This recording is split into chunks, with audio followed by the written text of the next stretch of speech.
শেষ। বোঝা গেছে? এই যে মুরব্বি মুরব্বি একটা ডায়লগ ভাইরাল হয়েছে না, কথা বলেন না কেন? আমাদের একজন প্রবীণ আলোচক, উনিও পীর সাহেব, কি নাম বলেন তো? কথা বলেন না কেন? শায়েখ মোস্তাক ফয়েজি পীর সাহেব চমৎকার কথা বলেন। আমি নিজে তার আলোচনার একজন ভক্ত। আল্লাহু আকবার বলেন। তিনি একটি মাহফিলে একজন মুরব্বি ওঠা বসা করতেছেন, মাহফিল থেকে উঠে যাচ্ছেন, তখন ডায়লগ দিয়ে বলেছিলেন, এই মুরব্বি মুরব্বি ওঠা যাবে না। সেই বক্তা ভাইবেন না যে আপনি মাহফিল থেকে উঠে যাবেন আর আমি ওয়াজ করব। বসেন বসেন। কথা কি বোঝা গেল? এইটা না অনেকে টক শুরু করছে, যুবকেরা একটু আনন্দ পাইতেছে, মুরব্বি মুরব্বি। এখন তরুণেরা এই স্লোগান দিতেছে, মুরব্বি মুরব্বি। কথা বলেন না কেন? তো এই কথাটা বলার পিছনে ওনাকে আবার চ্যানেল আই থেকে সাংবাদিকেরা প্রশ্ন করেছে যে আপনি মাহফিলে গিয়ে এই ডায়লগটা দিয়েছেন, যুবকেরা এটা নিয়ে তো তুমুল আলোচনায় করতেছে, টল করতেছে, এই বিষয়ে আপনার মন্তব্য কি? দেখেন, যারা আলেম হয়, আল্লাহওয়ালা হয়, তারা কত বিনয়ী। আল্লাহু আকবার বলেন। তিনি বলতেছেন, এ বিষয়ে আমার কোনো মন খারাপ নাই, আমি বরং আনন্দিত যে স্বাধীনতার, দ্বিতীয় স্বাধীনতার পরে যুবকেরা আমার একটি স্লোগান নিয়ে, মুরব্বি মুরব্বি, এই স্লোগান নিয়ে যুবকেরা একটু আনন্দ পাইতেছে, ওদেরকে যে আমি একটু খুশি করতে পেরেছি, এটা আমার জীবনের অনেক বড় পাওয়া। বলেন আল্লাহু আকবার। তো আলেমেরা চাই মানুষেরা খুশি থাকুক, তারা ভালো থাকুক। এই যে মুরব্বি মুরব্বি স্লোগান, বলেন তো এর ভিতরে কি কোনো খারাপ কথা আছে? বাজে কথা আছে? এখন যুবকেরা, তরুণেরা, নারী পুরুষ সবাই এই স্লোগানে মেতেছে। সবাই একে অপরকে দেখা হলে কয়, এ মুরব্বি মুরব্বি। আল্লাহু আকবার বলেন। তা আমরা অনেক মাহফিলে গিয়ে বলি। আবার উনি আরেকটা মাহফিলে বলেছিলেন, সোনামণি সোনামণি উঠো না বসো, ছোট্ট বাচ্চাকে বলেছিলেন। এগুলো নিয়ে অনেকে টল করে, বলতে পারে, কিন্তু মনে রাখবেন, আলেমদের কথা নিয়ে টল করলেও আমাদের তাতে কোনো সমস্যা নাই। যার কথা নিয়ে টল করতেছেন উনি অনেক বড় একজন পীর সাহেব। আল্লাহু আকবার বলেন। তো মোস্তাক ফয়েজির জন্য দোয়া করবেন। উনি একজন দ্বীনের দায়ী, চমৎকার কথা বলেন। আমি নিজে তার আলোচনার ভক্ত। এই জন্য যুবকেরা আলেমদেরকে মহব্বত করার দরকার আছে না নাই? এদেশের তরুণেরা আলেমদেরকে ভালোবাসে, গান বাজনা ভাইরাল হয়, নাটক সিনেমার কথা ভাইরাল হয়। একজন আলেমের একটা কথা মুরব্বি মুরব্বি যদি ভাইরাল হয়, সমস্যা আছে? কোনো সমস্যা নাই। সম্মানিত ভাইয়েরা আমার, ভূমিকা এদিক সেদিক দেওয়ার কোনো সুযোগ নাই, লম্বা হবে লম্বা করার কোনো সুযোগ নাই। বারবার আমার ভাইটা বলতেছে, হুজুর চেপে আসতে বলেন। যারা স্বেচ্ছাসেবক আছে, আপনাদের বিশাল একটা নাম দেখলাম, শিক্ষা সেবা উন্নয়ন সংস্থার উদ্যোগে আজকের মাহফিল। তাহলে সেই সমস্ত তরুণ যুবকদেরই কথা বলবেন, আমাকে বলে আর কষ্ট দেবেন না। আপনারা একটু চেপে চেপে বসবেন, সুন্দরভাবে বসার পরিবেশ তৈরি করে দেবেন। লোকজন যেভাবে আসতেছে, আজকের মাঠে জায়গা হবে না ইনশাআল্লাহ। লিল্লাহি তাকবীর। তাহলে যুবকেরা আলেমদেরকে মহব্বত করে, শায়েখ মোস্তাক ফয়েজিকে মহব্বত করে, এজন্য তার কথা নিয়ে যুবকেরা আনন্দ করতেছে। সেই সমস্ত বড় আলেমেরা কখনো মন খারাপ করে না। তিনি আরো হাসতে হাসতে বলতেছেন, আমার কথা নিয়ে যুবকেরা যদি একটু আনন্দ পায়, মজা পায়, এটাই আমার সার্থকতা। আমরা তো এটাই চাই যে যুবকেরা আমাদের কথা নিয়ে আলোচনা করুক। বলেন আল্লাহু আকবার। এজন্য প্রিয় শায়েখের জন্য আমরা দোয়া করব, আল্লাহ পাক যেন তার কণ্ঠকে দ্বীনের জন্য কবুল করেন। জোরে বলেন আমিন। আর একটু জোরে বলেন আমিন। সম্মানিত ভাইয়েরা আমার, আমি আপনাদের সামনে পবিত্র কুরআনুল কারীমের 23 নম্বর সূরা সূরাল মুমিনুন থেকে আলোচনা করব। যে কোনো আয়াত বা সূরার তাফসীর করতে হলে কোন প্রেক্ষাপটে, কোন সময় আল্লাহ তাআলা এই সূরাটি নাজিল করেছেন, সেই নাজিলের প্রেক্ষাপট জানার দরকার আছে না নাই? আরবিতে বলা হয় শানে নজুল। যদি শানে নজুল আলোচনা করা হয়, তাহলে তাফসীর বুঝতে সহজ হয়। জোরে বলেন আল্লাহু আকবার। তাহলে কোন সময় কোন প্রেক্ষাপটে রাসূল আকরাম সাল্লাল্লাহু আলাইহি সাল্লামের উপরে আল্লাহ পাক সূরাল মুমিনুন নাজিল করেছেন, একটু নাজিলের প্রেক্ষাপট জানার দরকার আছে না নাই? ভালো করে বোঝার চেষ্টা করবেন। বিশ্বনবীর প্রিয় সাহাবী হযরত ওমর ফারুক রাদিয়াল্লাহু তাআলা বলতেছেন, আমি মৌমাছির গুনগুন আওয়াজ শুনলাম, বনবন আওয়াজ শুনলাম, ডানে তাকায় মৌমাছি নাই, বামে তাকায় মৌমাছি নাই। বিশ্বনবীর চেহারা মোবারকের দিকে তাকায় দেখি নবীজি ফিসফিস করে কি যেন তিলাওয়াত করতেছেন। হযরত ওমর ফারুক ডেকে বলেন, আমার বোঝার বাকি রইল না, আসমান থেকে নবীজির উপরে কোরআনুল কারীম নাজিল হচ্ছে, আর বিশ্বনবী কোরআনুল কারীম রিসিভ করতে ব্যস্ত। বলেন আল্লাহু আকবার। তাহলে মৌমাছির বন বন বন বন আওয়াজ হলে কোরআনুল কারীম নাজিল হয়। দপ্তরি ছুরির ঘন্টাই বাড়ি মারে টন টন আওয়াজ হলে কোরআনুল কারীম নাজিল হয়। নবীজি যখন ঘোড়ার উপরে থাকতেন ওই সময় যদি কোরআনুল কারীম নাজিল হইতো, ওহির ভারে ঘোড়ার পা গুলো বালুর ভিতরে ডুবে যেত। বলেন আল্লাহু আকবার। নবীজি যখন উটের উপরে থাকতেন ওই সময় যদি নবীজির উপরে কোরআনুল কারীম নাজিল হইতো, ওহির ভারে উটের মাথা জমিনের সঙ্গে লেগে যেত। এক সাহাবী রানের উপরে মাথা রেখে নবীজি আরাম ফরমাচ্ছেন, ওই সময় কোরআনুল কারীম নাজিল হলো। সাহাবী দেখে বলেন, আমার কাছে মনে হয় আমার রানটা ফেটে যাবে, আমার কাছে মনে হয় পাহাড় আমার রানের উপরে চেপে ধরা হয়েছে। তাহলে বলেন তো কোরআনুল কারীমের একটা আলাদা ওয়েট, আলাদা একটা ওজন আছে না নাই? জীবনের প্রথম কোরআনুল কারীম রিসিভ করতে গিয়ে বিশ্বনবীর শরীর মোবারকে জ্বর পর্যন্ত এসেছিল। রাসূল আকরাম সাল্লাল্লাহু আলাইহি সাল্লামের কাছে কয়েকটি পদ্ধতিতে কোরআনুল কারীম নাজিল হইতো। বলতে গেলে লম্বা সময় হবে, এত সময় আমার হাতে নাই। হযরত ওমর ফারুক ডেকে বলেন, নবীজির কোরআনুল কারীম রিসিভ করা শেষ হয়ে গেল। বিশ্বনবী সাহাবায়ে কিরামদের দিকে মুখ ঘোরায় ডেকে বলেন, ও আমার সাহাবীরা, এই মাত্র আসমান থেকে জিবরাইল এসে আমার উপরে সূরা আল মুমিনুনের 10টি আয়াত কারিমা নাজিল করে জানায় দিয়ে গেলেন, নবী গো, এই 10টি আয়াতের ভিতরে আল্লাহ রাব্বুল আলামিন তার মুমিন বান্দাদের 7টা গুণাবলী নিয়ে আলোচনা করেছেন, 7টি বৈশিষ্ট্য নিয়ে আলোচনা করেছেন। কোন মুমিন যদি এই 7টি গুণে গুণান্বিত হতে পারে, 7টা গুণ দিয়ে তার জীবনটাকে সাজাইতে পারে, আমার আল্লাহ রাব্বুল আলামিন বলেন, উলাইকা হুমুল ওয়ারিসুন আল্লাযীনা ইয়ারিসুনাল ফিরদাউস হুম ফিহা খালিদুন। আমার আল্লাহ রাব্বুল আলামিন বলেন, তারাই উত্তরাধিকারী হবেন জান্নাতুল ফিরদাউসে, সেখানে তারা চিরকাল বসবাস করবেন। আমার আল্লাহ কোনদিন তাদেরকে জান্নাত থেকে বের করে দেবেন না। চিৎকার মেরে বলুন সুবহানাল্লাহ। কি সেই 7টা গুণাবলী, কি সেই 7টি বৈশিষ্ট্য? আল্লাহর জান্নাতে কারা কারা যেতে চান? দুইটা হাত তুলে আল্লাহকে একবার দেখান। লিল্লাহি তাকবীর, লিল্লাহি তাকবীর। আপনারা সবাই জান্নাতে যেতে চান? সাওয়ার যে দুর্বল অবস্থা, হাত কি নামাইতে বলেছি? হাত টান টান করে তোলেন। আপনারা সবাই কি জান্নাতে যেতে চান? জান্নাতে যেতে হলে কয়টা গুণাবলী? জোরে বলেন কয়টি? আরো জোরে। 2024 সাল। 7টি গুণাবলী কি কি জানার দরকার আছে না নাই? আপনার এই 7টি গুণাবলী কি আমি খুব দ্রুত আপনাদের সামনে বলার চেষ্টা করব ইনশাআল্লাহ। নড়াচড়া করবেন না, ওঠার বসা করবেন না, একটু পরিবেশটাকে সুন্দর রাখার চেষ্টা করবেন। অনেকে দুই একজন উঠতেছেন, এলাকার মানুষ বেশি ধমক দেওয়া যাবে না, পরে আবার বলবেন ছেলেটা ভালো না। কথা কি বোঝেন না? এজন্য দয়া করে কোরআনের মাহফিল থেকে নড়াচড়া করবেন না, পরিবেশটাকে সুন্দর রাখবেন। আমি বুঝতেছি আপনাদের অনেক গরম লাগতেছে, কিন্তু বলেন তো বাজার, এই গরম এটা তো সাধারণ গরম। কথা বলেন না কেন? রাগ করতেছেন আপনারা? বিরক্ত হইতেছেন?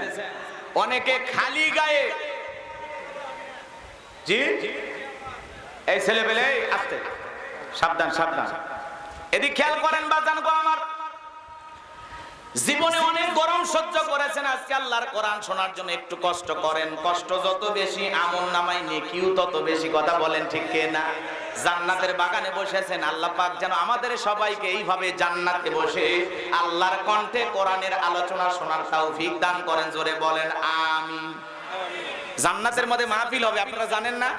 কথা বলেন না কেন? মনে থাকবে তো ইনশাআল্লাহ? জান্নাতের মাহফিলের শ্রোতা হিসেবে আল্লাহ যেন আমাদেরকে কবুল করেন। জোরে বলেন আমিন। 7টি গুণাবলী কি কি? ভূমিকা দেওয়ার কোনো সুযোগ নাই। বিশ্বনবী তখন সাহাবায়ে কিরামদের সামনে তেলাওয়াত করে শোনায় দিলেন। আমার আল্লাহ বলেন, ক্বাদ ফালাহাল মুমিনুন। আমার আল্লাহ বলেন, অবশ্যই মুমিনেরা সফল, অলরেডি মুমিনেরা সফল। সফল হয়েছে তারা, ঈমান এনেছে যারা। ঈমানদার ছাড়া আল্লাহর কাছে সফল হওয়া যাবে না। আল্লাহু আকবার বলেন। দেওয়ানবাগির ভক্ত আছে না? হ্যাঁ, সেই দেওয়ানবাগির মাজার ভাঙ্গে তছনছ করে দিয়েছে। কথা বলে ঠিক কি না? উৎসুক জনতা আছে, এরা আবেগ কন্ট্রোল করতে না পেরে দেওয়ানবাগির মাজারে যা আছে সব ভাঙ্গে তছনছ করে ফেলে দিয়েছে। এই জন্য আমরা কেউ নিজের হাতে আইন তুলে নেব না। অনেক জায়গায় যুবকেরা এগুলো করতেছে। এইভাবে আমরা যদি উগ্রতা প্রকাশ করি, এভাবে যদি আমরা উশৃঙ্খল হয়ে যাই, হিতে বিপরীত হয়ে যেতে পারে। কথা বলে ঠিক কি না? এই জন্য যা কর, দেওয়ানবাগির ভক্ত আছে না, হ্যাঁ, সেই দেওয়ানবাগির মাজার ভাঙ্গে তছনছ করে দিছে। কথা বলে ঠিক কি না? কি ভণ্ড পীর, কি ভুরি ছিল, আল্লাহর ওলি বিদায় নিয়ে গেছে। হেরো ভক্ত আছে না নাই? এই জন্য মানুষ মসজিদে টাকা দিতে চায় না, যায়া দেওয়ানবাগির মাজারে দেয়, বিভিন্ন মাজারে গিয়ে টাকা পয়সা দেয়। ভাই মাজারে তো আল্লাহওয়ালা যদি হয়ে থাকে, উনি তো বিশাল আনন্দে আছে। কথা বলে না কেন? উনি তো পরম সুখে আছে। সত্যিকারী আল্লাহওয়ালাদের কোনো টেনশন নাই। কথা বলে ঠিক না? তা আপনি মাজারে টাকা দিয়ে কি করতেছেন? কি লাভ বলেন? ওই টাকাটা মসজিদে দেন, মাদ্রাসায় দেন, যারা গরিব দুঃখী এতিম অসহায় প্রতিবন্ধী আছে এদেরকে দেন। কথা বলে ঠিক না? মাজারে টাকা দিয়া কোনো লাভ? এই জন্য মাজার পূজারি এক শ্রেণীর মানুষ আছে আমাদের দেশে, যারা মাজার পূজা বাংলাদেশে এমন ভাবে মাজারে যায় সিজদা দেয়, পীর সাহেবের পায়ে সিজদা দেয়। মনে রাখবেন, যারা মাজারে গিয়ে সিজদা দেয়, পীর সাহেবের পায়ে সিজদা দেয়, এটা নিঃসন্দেহে শিরক। কথা বলেন ঠিক না? এজন্য সিজদা পীরের পায়ে নয়, সিজদা মাজারে নয়, সিজদা হবে মসজিদে। কথা বলেন ঠিক না? এজন্য ভণ্ড দেওয়ানবাগী তার মাজার ভেঙে জনতা গুড়িয়ে দিয়েছে। আমরা চাই এরকম ভাবে বিভিন্ন মাজারে আপনারা কেউ আক্রমণ করবেন না। প্রশাসন আছে, দায়িত্ব নেবে, আইন নিজের হাতে তুলে নেওয়া যাবে না। কিছু উৎসুক জনতা আছে, এরা আবেগ কন্ট্রোল করতে না পেরে দেওয়ানবাগীর মাজারে যা আছে সব ভেঙে তছনছ করে ফেলে দিয়েছে। আল্লাহু আকবার বলেন, একটু জোরে বলেন আল্লাহু আকবার। আমরা বলবো যে সমস্ত মাজারে শিরক হয়, যে সমস্ত মাজারে মানুষকে মসজিদ বানানোর পাই তারা চলতেছে, মানুষের আবেগ নিয়ে খেলা হচ্ছে, সে সমস্ত মাজারগুলোতে এমন ভাবে দৃষ্টি রাখতে হবে যাতে মানুষ শিরক না করার সুযোগ পায়। কথা বলে ঠিক না? এই জন্য আমরা কেউ নিজের হাতে আইন তুলে নেব না। অনেক জায়গায় যুবকেরা এগুলো করতেছে। এইভাবে আমরা যদি উগ্রতা প্রকাশ করি, এভাবে যদি আমরা উশৃঙ্খল হয়ে যাই, হিতে বিপরীত হয়ে যেতে পারে। কথা বলে ঠিক কি না? এই জন্য যা করব সতর্কতার সহিত ঠান্ডা মাথায় বুঝে আইন শৃঙ্খলা বাহিনীকে সঙ্গে নিয়ে। কথা বলেন ঠিক কি না? মনে থাকবে তো ইনশাআল্লাহ? কষ্ট হচ্ছে আপনাদের? বিরক্ত হয়েছেন আমার উপরে? একটা তাকবীর দেন, লিল্লাহি তাকবীর। তাহলে মুমিন অনার্থক পথে টাকা পয়সা খরচ করবে না। মুমিনের টাকা হলে মুমিন মসজিদ বানাবে, মাদ্রাসা বানাবে। কথা বলেন ঠিক কিনা? এই দিক খেয়াল করেন। মুমিন বান্দার 2 নম্বরে গুণাবলী, গভীর মনোযোগ দিয়ে কথাগুলো বোঝার চেষ্টা করবেন, শোনার চেষ্টা করবেন।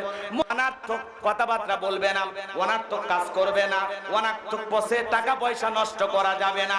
মুমিন বান্দাকে আল্লাহ রাব্বুল আলামিন যদি টাকা পয়সা দেয়, মুমিন বান্দা টাকা পয়সা খরচ করবে কার পথে? আরো জোরে বলেন, কার পথে? আল্লাহ রাব্বুল আলামিন আমাদের সবাইকে বোঝার তৌফিক দান করুন। জোরে বলুন আমিন। মুমিন বান্দার 2 নাম্বার গুণাবলী, অনার্থক জিনিস কান দিয়ে শ্রবণ করা যাবে না। এই কান আল্লাহ গান শোনার জন্য দেয় নাই। এ তরুণ যুবক, কানের ভিতর ইয়ারফোন লাগায়া তুমি গান শোনো, এরকম যুবক আছে না নাই? কয় রূপবানে নাচে কোমর দোলাইয়া, আল্লাহর ফেরেশতারা কবরে নিয়ে পিটাবে ঝোলাইয়া ঝোলাইয়া, এরকম যুবক আছে না নাই?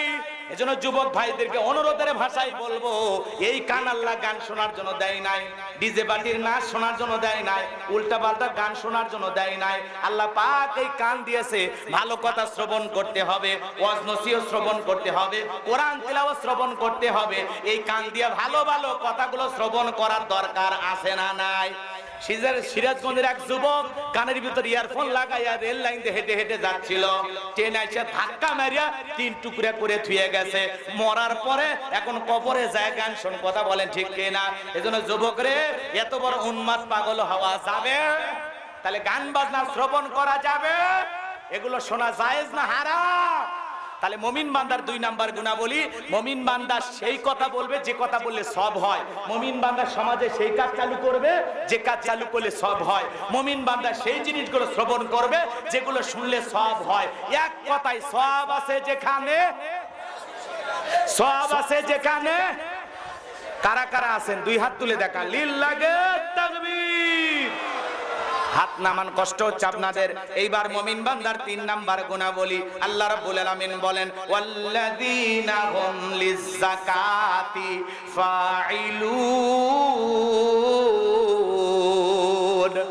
মুমিন বান্দার 3 নাম্বার গুণাবলী, আল্লাহ যদি মুমিন বান্দাকে নিসাব পরিমাণে ধন সম্পদের মালিক বানায়া দেয়, মুমিন বান্দাকে আল্লাহ যদি ধনী বানায়া দেয়, মুমিন বান্দা সক্রিয়ভাবে হিসাব করে করে বছরে একবার যাকাত দেবে। কার ভয়ে?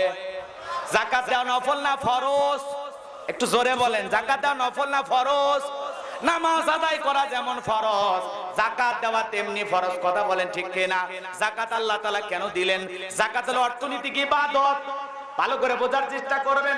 যাকাত আসছে দারিদ্রতা বিমোচন করার জন্য, যাকাত আসছে অভাব মুক্ত সমাজ রাষ্ট্র দেশ গড়ার জন্য, যাকাত আসছে দারিদ্র মুক্ত বাংলাদেশ গড়ার জন্য, যাকাত আসছে রাস্তায় পড়ে থাকা অসহায় মানুষের মুখে হাসি ফোটানোর জন্য।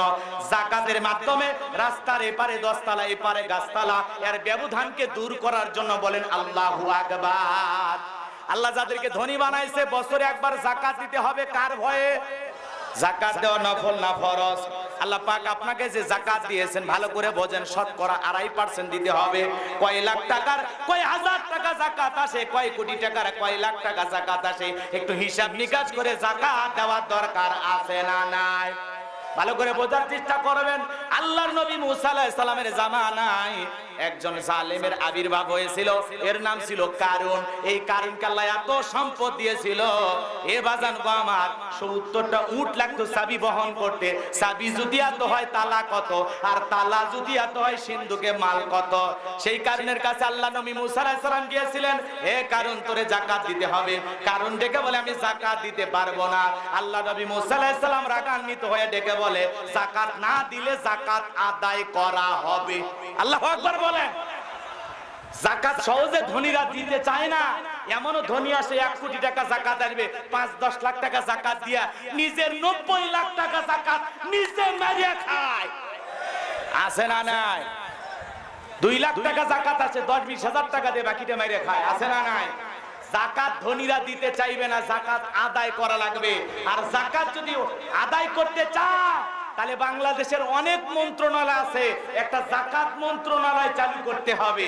আর এই যাকাত মন্ত্রণালয়ের দায়িত্ব দেওয়া লাগবে এদেশের বিজ্ঞ ইসলামিক স্কলার দ্বীনের দায়ী আলেমদের কাঁধে। আল্লাহু আকবার বলেন। আমি বলবো কষ্ট হচ্ছে আপনাদের? ভালো করে বোঝেন। আল্লাহ নবী মুসা আলাইহিস সালাম ডেকে বলে যাকাত না দিলে যাকাত কি করা হবে? আদায় করা হবে। নবী মুসা আলাইহিস সালামের রাগ কম না বেশি? যে নবী, এদিক খেয়াল করেন, যে নবী রেগে গেলে মাথার টুপি ভেদ করে চুল খারাপ হয়। আল্লাহু আকবার বলেন। যে নবী রেগে গিয়ে আজরাইলকে পর্যন্ত চর মারছে। আল্লাহু আকবার বলেন। সেই নবীর মেজাজ এত কঠিন মেজাজ, এত রাগান্বিত পয়গাম্বার মুসা আলাইহিস সালামের চোখের দিকে তাকাইয়া কারুন বলে যাকাত দেব। কত দিতে হবে? আল্লাহর পয়গাম্বার বলে শতকরা 2.5%। বলেন আমাকে একটু সময় দেন, আমি হিসাব নিকাশ করে বলবো। এ বাজান গো আমার, এইবার কারণ হিসাব নিকাশ করতে বসে গেল। এত সম্পদ, এত টাকার মালিক, কয়েক হাজার কর্মচারী দিয়ে যদি যাকাতের টাকা দেওয়া হয় এরপরেও টাকা শেষ হবে না।